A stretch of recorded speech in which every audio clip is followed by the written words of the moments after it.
Have you ever wondered how a trained soldier meant to protect can become a monster, and when that happens, why the entire country suffer the consequence? This is not a movie. This is a real history. Soldiers are not born cruel. They are made by war, system and decision taken far above their heads. First, dehumanization. The enemies stop being people. They become a target, insist, traitors. Second, absolute obedience.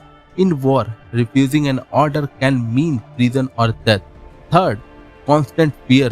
No sleep, no safety, friends dying next to you. Fear plus weapon plus power can break even the strongest moral limit. Now, let's look at the Iraq and ISIS. After the 2003 invasion, Iraq army was completely dissolved. Hundreds of thousands of trained soldiers were suddenly jobless, angry, and humiliated. They had a military training, combat experience, knowledge of weapon and strategy, but no future. Extremist group stepped in. They said, "You were betrayed. Your enemy is not human. Violence is justified." Many ISIS commanders were former Iraqi military officers. Training without accountability plus ideology plus revenge, and ISIS was born. Mass execution, slavery, disparity, ancient history erased. Monsters were not created overnight, they were engineered by chaos. Now, the consequence.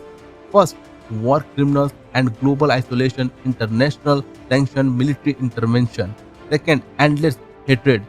Atrocities don't end wars, they created the next generation fighters. Third, broken soldiers returning home, PTSD, suicide, violence inside families. Fourth, a weakened state, economic collapse, society brutalized, moral authority disappearance. A country does not lose its futures only on the battlefield. It loses it when it loses control of its violence. The truth is simple and uncomfortable. Strong military is not the one that spread fear. A strong military is the one that control power with laws, ethics, and accountabilities.